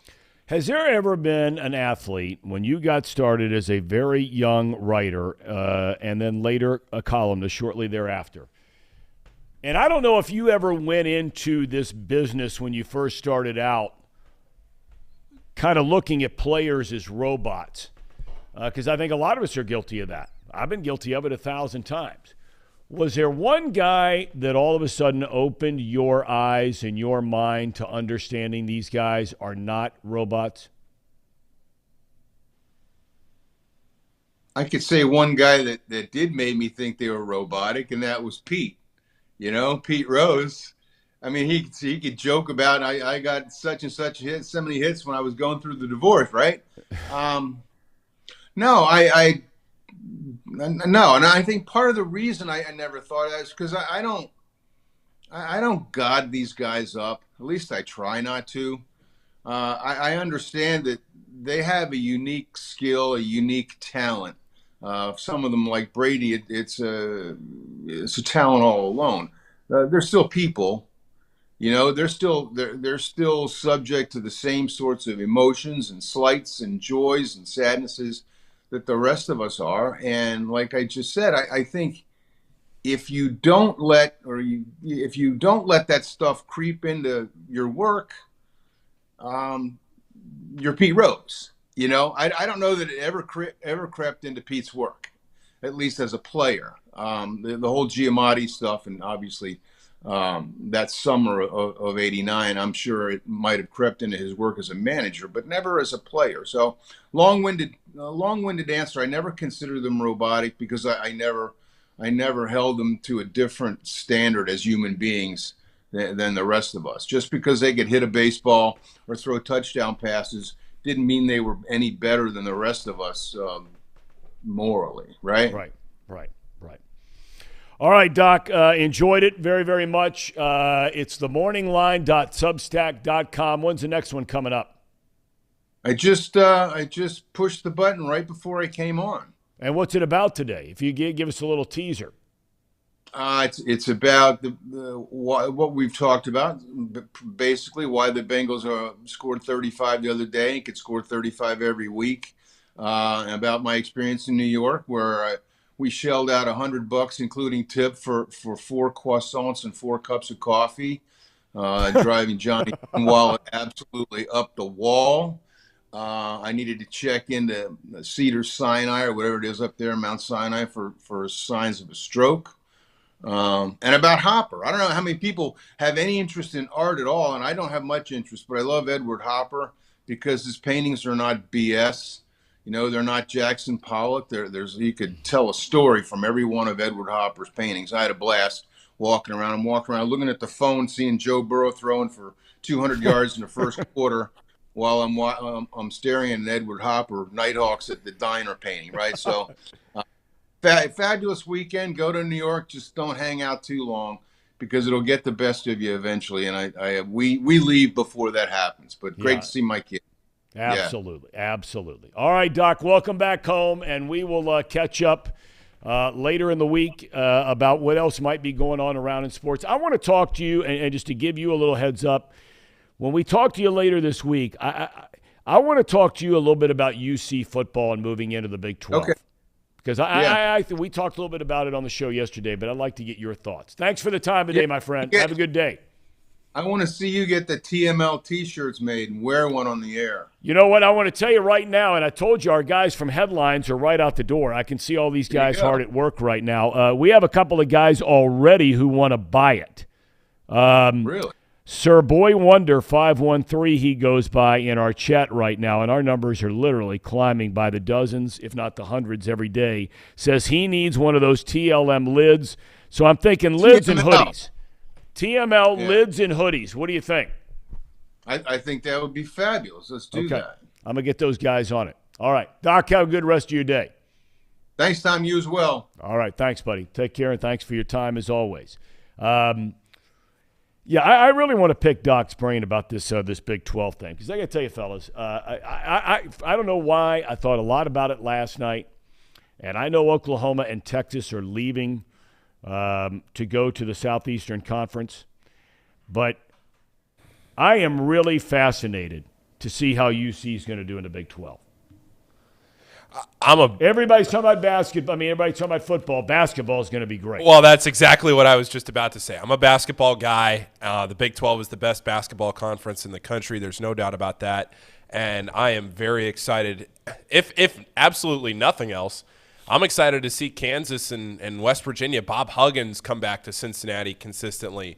Kansas come to Cincinnati. So many of these national brands, these Big 12 brands that you're going to get in here into the city. I'm very excited about that. Well, when you talk about Bob Huggins, I think they said that they set it up. Correct me if I'm wrong. They set it up where they're going to be playing them every single year, right? You don't play all the teams. They're going to play them twice. There was some kind of rivalry thing they set up with Cincinnati and West Virginia as it pertains to basketball. Yeah, I haven't looked at how the schedule is going to set up. Is that Brandon, what it is? Is that Brandon? right? They're going to play each other twice. It's a double round You don't robin. play everybody twice in the league. Right. Too many teams. Right. But they're going to play a home, and everybody has a rival. Some of the teams that are joining the league, along with Cincinnati, a rival that will come with them. Houston's coming in that league, right? Yeah. Yeah, I mean, so, you got some good matchups there in Texas against whoever it is they decide to match up against. But Huggins is coming to Xavier this year, isn't that right? Yes, they'll play at Xavier the day before the Chiefs game, first weekend in December. So Xavier's going to have Indiana, who's picked to win the Big Ten. They'll have Bob Huggins come back to the city. Those two teams are coming here? Yes. Indiana on the Friday before Thanksgiving, and then Bob Huggins on the Saturday before the Chiefs game. Wow. Yeah. It'll be fun. I'm looking forward to it. First time Xavier stepped up with that schedule in a while. Whoa. They've played a good schedule. They've played an okay schedule. Last year, Ohio State, they got them at home, and they caught him at the right time because if they had played him a month later, it would have been a massacre. But I give it up to them. They won the game. Yeah. Who else did they play last year? I'm not talking about these preseason tournaments. Well, that's part of it. Well, I understand it's part of it, but I'm saying when you're scheduling home and home with other teams, you got to admit, now West Virginia's been a little so-so lately. But Indiana and West Virginia coming in, those are legitimate teams. Yeah. But some of it, too, is outside of your control because some of it, like the Indiana game or the Ohio State game last year, those are conference matchups. So that's the Big East and the Big Ten. And Xavier doesn't schedule those games, or the Big East and the Big 12 like last year. That's that made-for-TV thing. Yeah, it's where the conferences decide who they play. And then, of course, you have your 5 or 6 bye games. And, you look at – there have been a lot of Arkansas States and stuff like that. Well, look at UC this year. I might see. There you go. Typical response. No, I'm saying anybody. You look at Kentucky. You look at anybody. I mean, it's like I got into this whole thing over the weekend with these Ohio State fans and UC football fans. This stuff is out of control. Oh, I don't have anything. You look at anybody. You have 5 or 6 bye games. You play your preseason tournament, and you play 2 or 3 games against high major opponents. That's just how it works. Okay. All right. But this whole UC-Ohio State thing got me so worked up over the weekend. What about that? Because, look, both sides are in the wrong here, okay? There's no right on this deal, okay? Because I do think that UC lives in constant envy of Ohio State. They do. They live in constant envy for multiple reasons, all of which are valid reasons, okay? But look, They've never played in the same conference as Ohio State. They never will play in the same.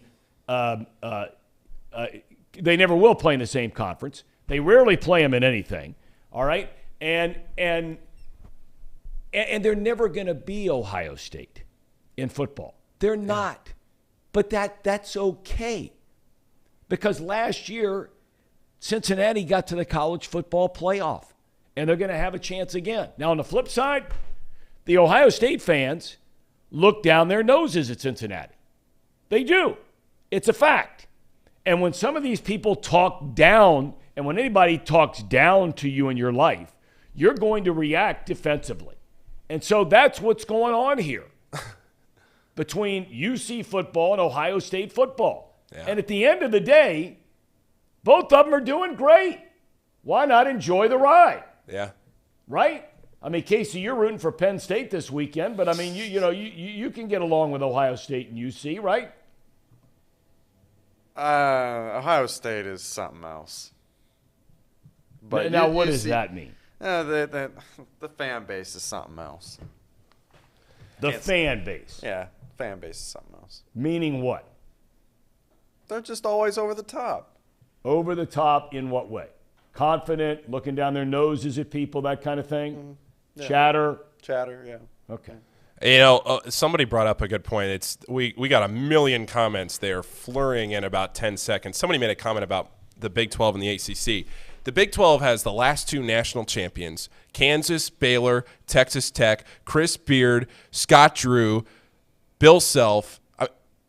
There's no – I'm not saying the Big 12, the Big East, the ACC, those are your three main big basketball conferences right now. But the ACC is going to have some work to do now with Mike Krzyzewski not being there, right? Yep. And Hubert Davis, the UNC picked as the number one team preseason nationally, so they have a lot of pressure out there. And then there's that whole Gonzaga out there and out west. Can they win the big one? They have the talent. Well, they've proven it. They have it. Now, does that mean they won't? No, it doesn't mean that they won't. And the Big Ten, they got to win a national championship at some point here. Well, we're going. What's called the drought? Him out the other day, Jim Boeheim. At some point, the Big Ten's got to have to win a national championship. I agree with you 100%. Jim Boeheim, in fact, called him out the other day in the ACC media day. I don't know if you saw that or not. I did not see that. He said, I'm tired of hearing about the Big Ten. I mean, we can't keep having Illinois with Kofi Cockburn, Ayo Dosunmu, all those guys. You lose your point guard, and Illinois does, to St. John's in the Big East.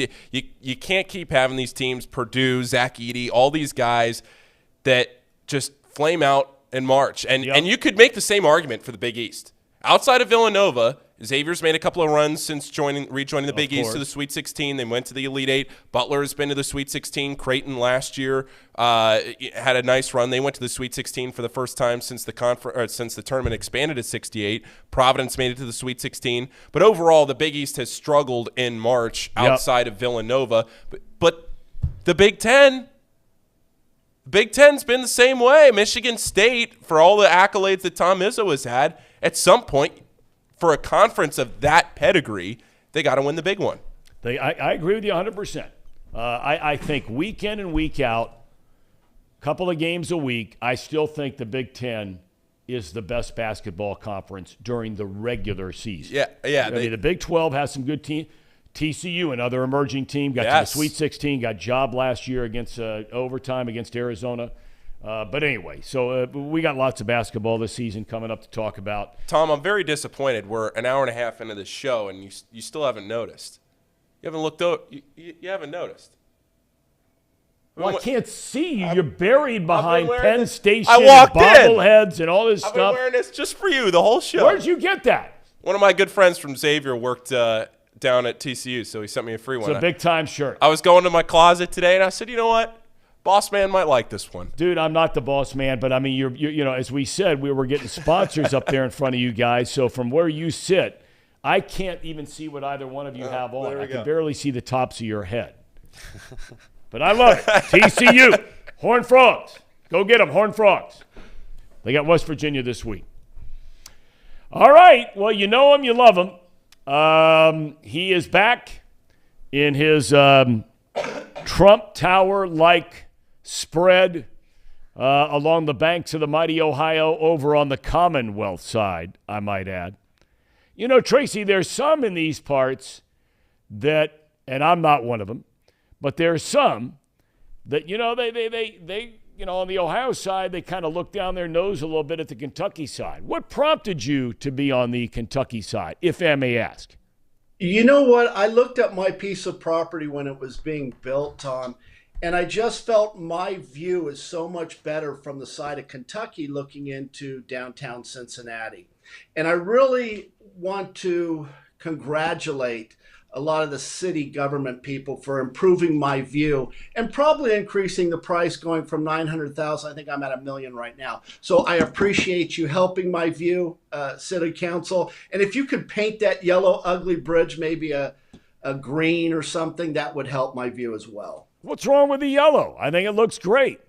You mean the Big Mac Bridge right there, yeah, 471 the bridge. That's an ugly color. I mean, let's move maybe a gray, maybe a steel gray type. I don't know, but yellow's not cutting it for me because that's what I look out my window and I see traffic on the Big Mac Bridge, like at 7 o'clock when I'll wake up to get a glass of water. And I think, boy, you poor bastards going to work. And I just feel so bad. And Tom, something that I want to touch with you and the boys, and I can't stand it as well. I don't like it when people talk down to others. Yeah. And that really is a sticking point with me. So I agree with you guys. That's totally wrong. I hate that. Well, now hold on. Okay. What? I mean, you say that, Uh-huh. but are you familiar with the old adage, practice what you preach? Have you heard that before? Well, let me write that down. I've never heard that. Okay. Practice what you preach. Because when that's you good. came up with that what's the fan thing you were talking about that San Diego did with the tickets and not selling to? Yeah, I forget that. Something where they keep track of it. Yeah, What's it called? geofencing. Geofence. Okay. You, if I'm not mistaken, were suggesting that the Reds should do some of that as it pertains to area code when it comes to playing a big game that might be on national TV if they got good again or something along those lines, and allowing people from certain areas in, to be seen, the beautiful people and others that you kind of keep out. Wasn't that you who said that? I think that I was just trying to help the Reds out. I'm not saying, Tom, see, you're kind of pushing a little bit. I'm just saying on special game days, national TV, not every day, but I think you're looking for an FQI, and that's a fan quality index. It's not how many people go and attend a game. It's the quality of fan. It's who's going to spend the most money.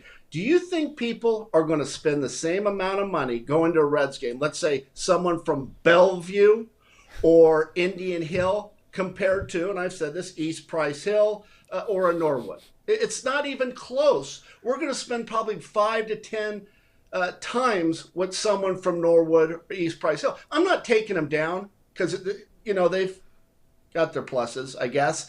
But it's just not going. We have more disposable income. Are you familiar with disposable income? Well, when you're working for Fox, you probably had. I was going to say, I used to know a lot about it, not so much anymore. But you know what, Tom? There's a lot of truth to that. I mean, you go and you look at the highest FQI, and that is actually sponsors keep track of that. San Francisco Giants have the highest FQI. Because when you go to a game in San Francisco, and you guys probably never been to it, sat in the stands, but they are serving up Dungeness crab, maybe a silver oak as you're sitting and watching the game. They'll have sushi. It's kind of a different experience. It's more of a high-end experience, and that's what the advertisers are looking for. Okay. All right. Well, we will continue to look into that, especially as baseball gets closer. The World Series is here, Tracer. And look, the stuff that dreams are made of, that legends are made of. I thought of you the second Bryce Harper hits that home run in the 8th inning, Game 5, crowd going crazy, down a run, and pow. Harper goes the other way, 2-run home run. Phillies march all over your San Diego Padres, I might add. But, I mean, through all of the ups and downs and a lot of downs baseball has had in recent years, there's something still very special about October baseball. And that was one of those moments you'll never forget. No, never forget. I've probably watched Bryce hit that ball Opotaki. Talk about squaring a ball up. Oh, my God. I've never hit a ball that far, that hard opposite field. I'm going to be honest. Forget the act. That ball was crushed. You know, Thom, first of all, baseball is the best sport. I don't care. You know, you're sitting there. Let's put a guy on second base. Let's have a time clock. You're all about that. I am. You just keep, well, that's, let's just keep the game pure. And when it's pure, it's a great, great game. And here's an example. I mean, the playoffs, there's nothing better than baseball playoff. And I have to root for Bryce Harper, Thom. And I'll tell you why. I saw Bryce Harper roll into a perfect game event in San Bernardino, California, when he was a sophomore. And for people that don't know what a perfect game event, they take the best prospects in the area, or actually in the region, sometimes in the country, and they put them on display for colleges, for professional scouts. And it was because I took Hunter there. Hunter was a pretty big prospect at the time. And so they're playing. It's a 2-day, Saturday and Sunday in San Bernardino. And what was really crazy is this kid rolls in. A little bit of an entourage, I got to tell you. 3 or 4 people. And all of a sudden they stop what they're doing, get out there. Bryce walked up to the plate, took about 13, 15 swings, hit about 4 balls out. He was a catcher at the time. So they had him throw down to second, and then they actually had him throw from center field. This was all doing Bryce Harper as a sophomore, Thom. Sophomore in high school, to make sure people understand. You're talking about sophomore in high school, like 15, 16 years old. Sophomore in high school, and he actually got his GED early so he could go to a JC just in case he wasn't the first pick in the country, which he was. He was the best young player that I have ever seen play. Okay, I saw Manny Machado play down in Florida. I saw Francisco Lindor play down in Florida. I saw Lance McCullers Jr. play down in Florida. There is no competition when it comes to Bryce Harper at that age. And I just seeing him, and I remember coming back and telling your dad about a kid by the name of Bryce Harper that's going to be a Hall of Famer and a superstar. And, of course, your dad, being the negative Nelly that he is, he's like, slow it down, Trace. He's got a long ways to go. And he has turned out to be a hell of a ball player, and he's really matured. So just seeing someone at an early age, as a sophomore in high school, do what he was doing in that camp was very impressive. So very happy for him. I think he has the 5th highest OPS in the history of the playoffs. That's how good he is right now. And, of course, he was not a part of, a lot of people forget, he was not a part of that Washington Nationals team that won the World Series a couple of years ago after he signed that year as a free agent to leave Washington and go to Philadelphia. I'm kind of curious, Trace, let's take Harper out for a second because you say he's the best you've ever seen. Okay, I want to take him out. At that age. But at that age, I'm curious when you go to some of these things and perfect game. You're right; it's a national deal, right? They have their regional setups, in different areas where the guys come in. But then in the summer, they have these big national things. They have them around the holidays as well, where they bring in the best players, or the best players in the country can come in as a showcase event. It's called Perfect Game. I'm curious, when you're there, do you see on average, and you said Florida, you saw Machado and you saw Lindor and McCullers and these guys. When you're there, are you able to say, and look, take away an injury, whatever it might be, are you able to say if there's 50 players there, are you able to say that there are 5 head and shoulders above everybody else, even though they're all great in their own right? Yeah.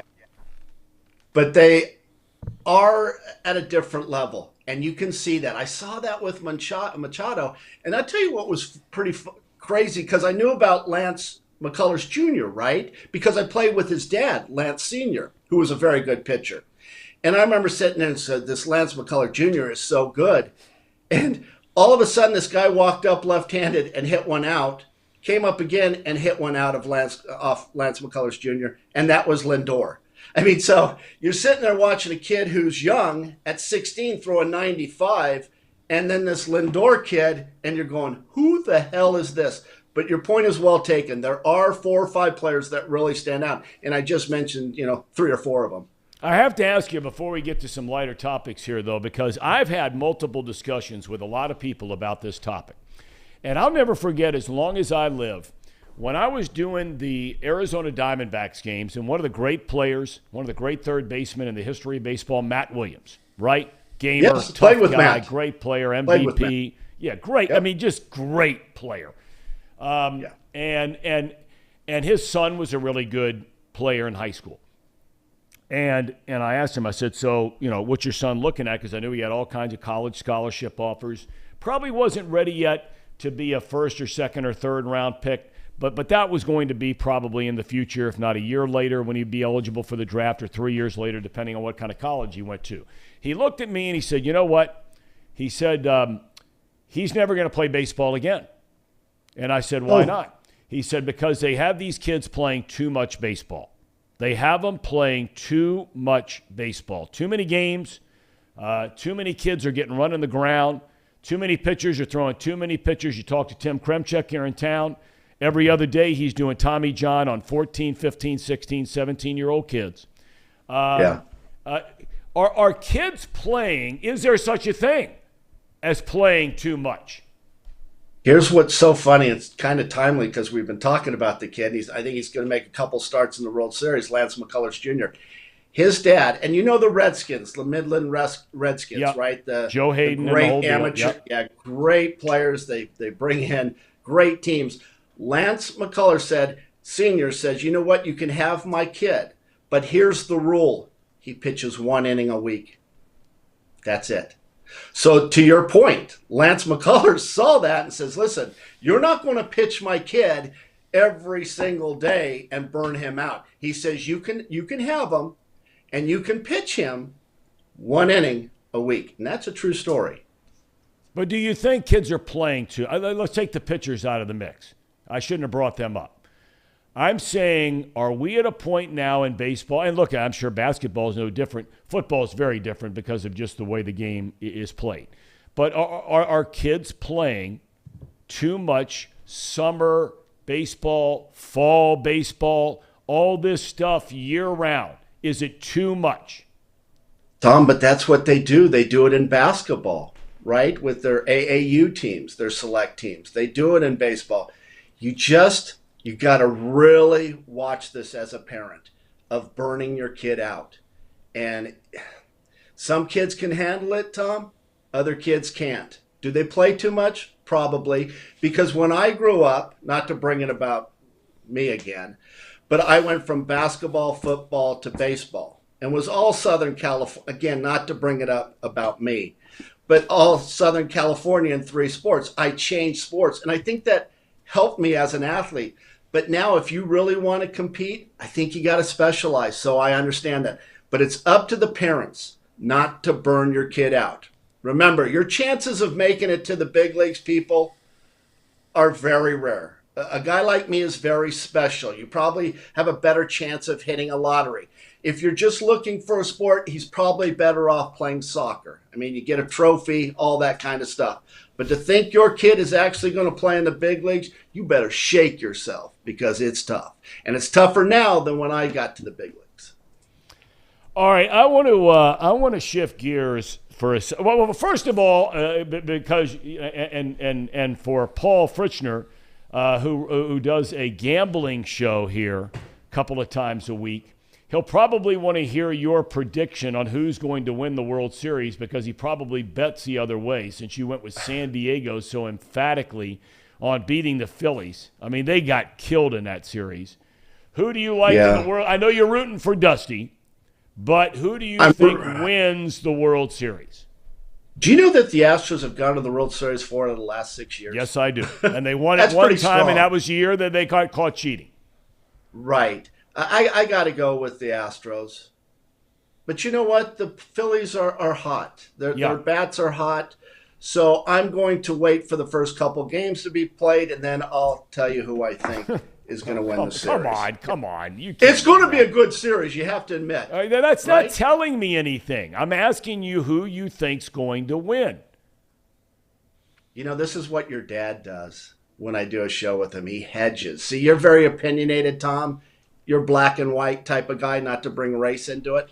But, you know, you got to give an opinion, and I think this is up for grabs. I think it's going to be a great World Series. And I think it's going to go, how about this? Since you guys pay me so much to give my opinion, I think it'll go 7 games. How about that? Okay, that's fair enough. That good enough? That's fair enough. That's good enough. Okay. Listen, as we've talked about, whether it was his bachelor party, whether it was you giving marital advice to Casey, Casey is getting keys to a brand new home that he and his fiance have purchased. They get those keys on Monday. What are your thoughts? Hold on. How does he afford that? Interest rates are at 7%. I mean, is he getting it from UDF gift certificates? Casey, he asked you a question. So right before interest rates rose the second time, I got a locked-in rate at 5.75. Okay. Can I ask how much the home is valued at? $223,000. That's way over your head, Casey. You don't want to have money problems straight out of the box. Know your role. You're a ham and egger. Start off living in an apartment, right?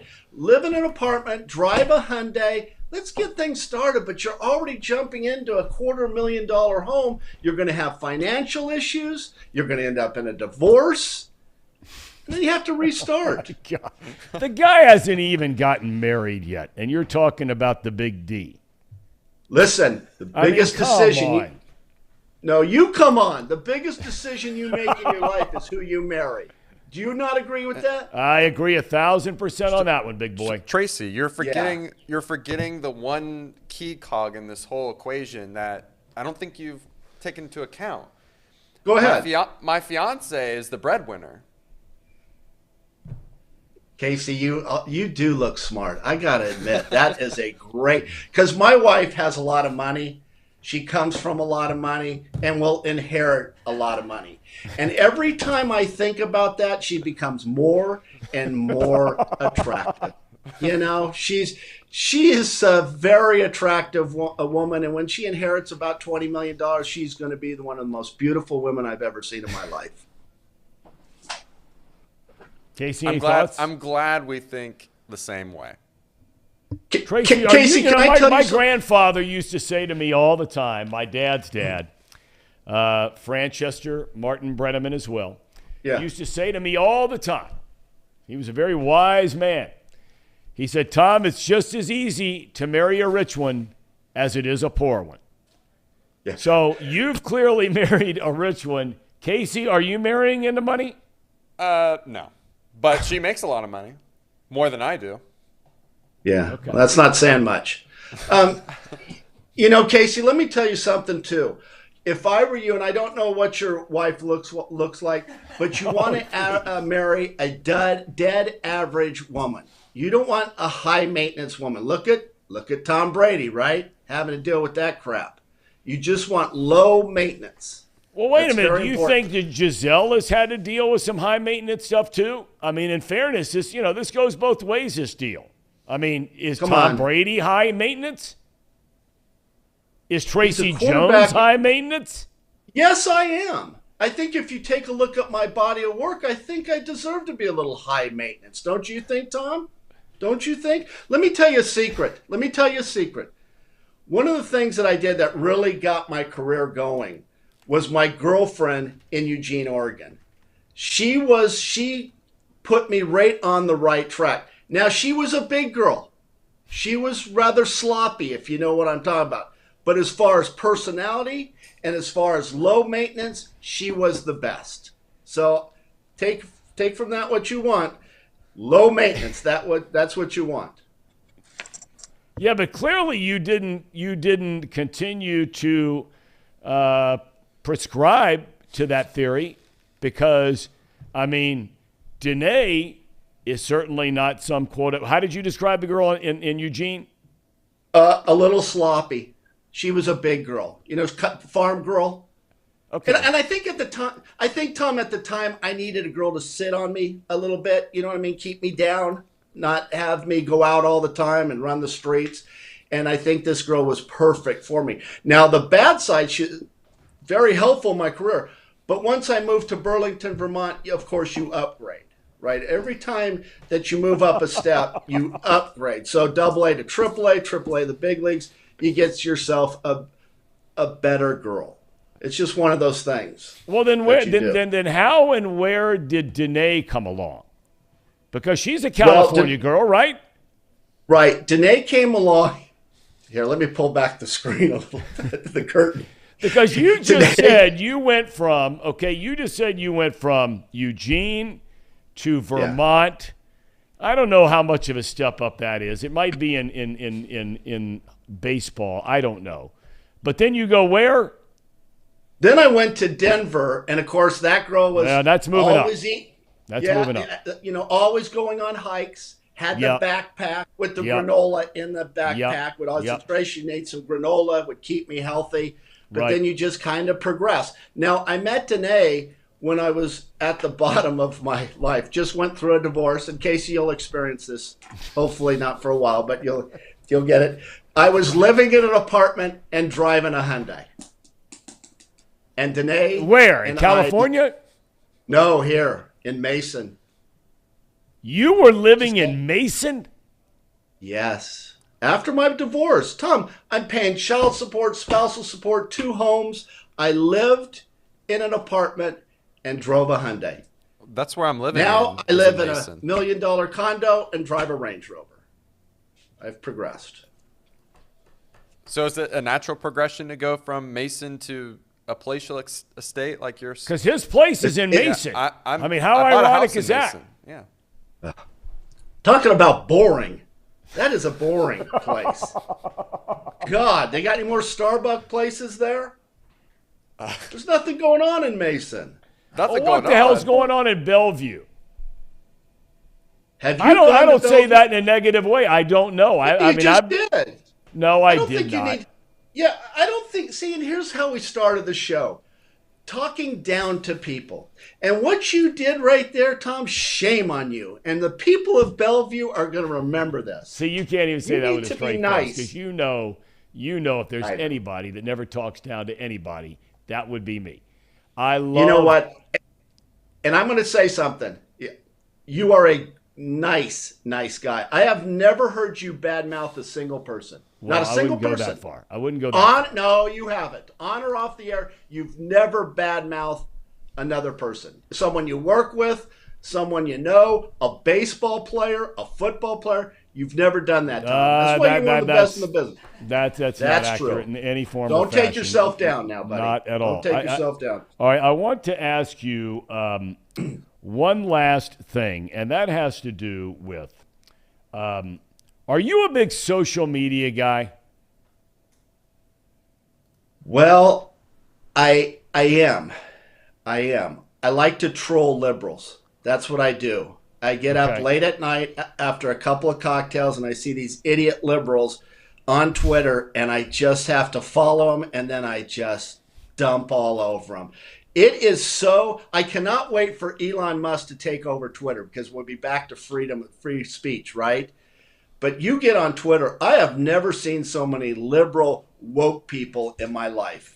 It's just extremely frustrating that there are that many dumb people out there. I know you're not going to address this, but have you been on Twitter and taken a look at what's going on there? I got to tell you, I never got on it all the years that I was broadcasting because, and I'm not name dropping here. I've told this story on the show before. When Joe Buck was never on Twitter, he decides to get on Twitter and he decides to start engaging with fans, right? Who are ripping his tail or whatever it might be. Right. And he's very good. And I say he's great. And I said to him, why would you subject yourself to what I call a world of hate? Okay? And now, because of this show, I've been forced to kind of jump on there from time to time, and I'll chime in on this. And we have our clips of the show. We have clips of you on the show, all these kinds of things, which the guys around here handle all that. I don't do it. I don't know how to do it. But, I am amazed how much just nastiness and bitterness there is in this world. Hatred. And you really see that. There are a lot of good things that come about from it. I'm a big animal guy. We met your dog the other day. Right. There's some beautiful stories on how you can help some animals in need, whether it's here or whether it's overseas, whatever. And I like that kind of stuff. But I'm just amazed at how many people are just looking to jump on the bandwagon and just dump all over people. I don't get it. Because it's real easy. You sit here, these geeks and nerds sit behind the screen of their computer, tapping out with their pants down, sending out nasty stuff and very hurtful things to people. Yeah. And I kid around and say that I'm on Twitter and so on and so forth. First of all, I don't use my real name, kind of just slip in and slip out. But a lot of times I'll text something and I'll go, I'm going to take that back. But I write it out, but I don't send it. And it makes me feel a lot better. It feels like I got one up on them. I mean, I really do that. And maybe that's what you should try, Thom, because I know people like to take shots at you, right? But it is frustrating. It really, really is. Well, I mean, somebody took the time, and Casey, and I know we're getting short on time, but Casey pointed out to me, and this is what I don't understand. Yeah. This is what I really don't understand. Every clip that we sent out from our show yesterday, okay, clips of whoever, or us talking about the NFL, talking about the Bengals, and having this guy on and that guy on, some guy took the time to go to every single one of those clips individually. He can't do them all at one time. And he starts writing about me apologizing and the Castellanos home run. Now, look, I understand what that thing has become. It's become this huge meme, and it's what people are going to talk about, and it'll be on there after I'm dead and gone for a long, long time, and it bums me out. The only part of it that bums me out is that my kids have to live with it. That's it. But who takes the time to do that? Someone with no life. Let me ask you with the Castellanos thing, since we're getting serious on this show. What the hell were you supposed to do when he hit the home run? Were you supposed to just let it go? Well, I don't know. And we'll save that. You and I will save that for Thursday. We'll get into that when we have a little bit more time because we're at the end of our segment here. Tracer. Very, very serious show today. Casey, you had one more thing for Tracy? I just have a question. So you said you're on Twitter. Do you happen to have other burner accounts like on YouTube or like on Facebook or any Instagram, anything like that? Don't I? So you better all believe over. it. I'm gonna start slamming you, Casey. Why? And Paul too. The Ham and Egger boys. Well, remember, honestly, Casey. No, go ahead. I honestly just asked because I want to tag you on some of our stuff on Twitter. I want to just make sure that you see our stuff and that you're liking it and retweeting it. But if you don't have a following with your real name, I don't know how much it's going to do. But no, I don't have the guts. Let me tell you something. I'm very thick-skinned. You're not going to hurt my feelings. Right, Todd? No, You're barking up the wrong tree. That's exactly right. You're barking up the wrong tree. I don't give a rat's ass. I don't. You're not going to cancel me. I'll move on to something else. Well, we're glad you're here twice a week, and we hope it's more in the coming week. So you have a great rest of your day. Enjoy the sunshine. It's beautiful Southern California-like weather we're having here in Cincinnati, and enjoy your day. Get outside and do something today. All right. Stay frosty, boys. Stay frosty. There you go, fellas. How about that? From the Tracer, Tracy Jones. All right, do we have a cherry on top today or no? We do, and in the theme of kind of some of the things that we've been talking about, this is something that we brought up last week, and we're going to talk about today. Casey, do you have this to put up, or I can just read it? Yeah, just go ahead and read it. There was a comment last week on one of our YouTube videos, and it's from Kim Nuxall. Joe Nuxall's son. Beautiful man. And I will read you the comment. Appreciate the number 43 bobblehead as part of the set. Oh, how Dad would have loved being on your show in the heart of his hometown of Hamilton. Here's to nothing but big success, my friend. Signed, Kim Nuxall. He's the best. Kim took over. Kim and his wife, Bonnie. And Ty Bradshaw from right here at Chatterbox Sports. I think he runs that sort of whole thing. The Miracle Fields. Now. Yeah, the Miracle League. What they've done, it's indescribable. And there's no two more beautiful people in this world. And I mean that with every fiber of my body. There are not two more beautiful people in this world than Kim Nuxall and Bonnie Nuxall. They're the best. They are beautiful human beings, and a lesson every time you're around them for every single one of us. So for all of us here at Chatterbox Sports, for Casey, Paul, Brandon, me, Trace, Sean, Reed, Sean, everybody, we can't thank you enough. Kim Nuxall and Bonnie, God bless you. You make this world a better place. We'll see you tomorrow.